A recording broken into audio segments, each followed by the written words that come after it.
15ই December রাত 10টায় ফকিরাপুর জামে মসজিদ সংলগ্ন মুক্তিযুদ্ধের চেতনায় লালিত অরাজনৈতিক সামাজিক সংগঠন চেতনা বাংলাদেশের মতিঝিল শাখা শুভ উদ্বোধন করা হয়েছে। প্রধান অতিথি হিসেবে উপস্থিত ছিলেন বিএনপি চেয়ারপারসনের উপদেষ্টা কাউন্সিলের সদস্য, চেতনায় বাংলাদেশের প্রধান উপদেষ্টা ও ভিওটি বাংলা সম্পাদক বীর মুক্তিযোদ্ধা আব্দুস সালাম।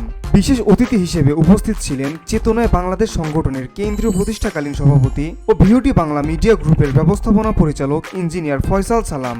প্রধান অতিথির বক্তব্যে আব্দুস সালাম বলেন, বিগত 15 বছর শুনেছি এই এলাকায় বাড়িঘর করতে গেলেও নাকি ট্যাক্স দিতে হয়। যুবকদের উদ্দেশ্যে বলেন, তোমাদের এলাকার মানুষের পাশে দাঁড়াতে হবে, যেন কোনো অন্যায় অবিচার না হয়। সবাই মিলে চেষ্টা করতে হবে এলাকার পরিবেশটা যাতে ভালো থাকে, ব্যবসায়ীদের যাতে কোনো অসুবিধা না হয়, ভাড়াটিয়াদের যাতে কোনো অসুবিধা না হয়। এই এলাকায় কখনো কিন্তু কোনো চাঁদাবাজি ছিল না, অন্তত আমার সময়, আমার দীর্ঘদিন এখানে রেখেছে, আপনারা নিজেরাই বলতে পারবেন কখনো কোনো অন্যায় অত্যাচার অবিচার কোনো কিছু হয় নাই। বিশেষ অতিথির বক্তব্যে ফয়সাল সালাম বলেন, প্রায় 1.5 যুগ পরে আমরা এখানে একটা প্রোগ্রাম করছি। ইতোপূর্বে আমরা স্বাধীনভাবে কিছুই করতে পারিনি, এখন থেকে আর কোনো বাধা থাকবে না। প্রায় 1.5 যুগ পরে আমরা এখানে একটা প্রোগ্রাম করছি এবং সবার কেমন লাগছে? ভালো লাগছে?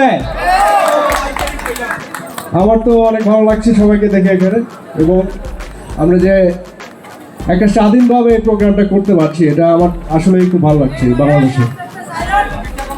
এবং ফিউচারে সামনে আমরা চেতনা বাংলাদেশের পক্ষ থেকে আরও প্রোগ্রাম করবো ইনশাল্লাহ, এবং আমাদের আরও কমিটিগুলি উদ্বোধন হবে।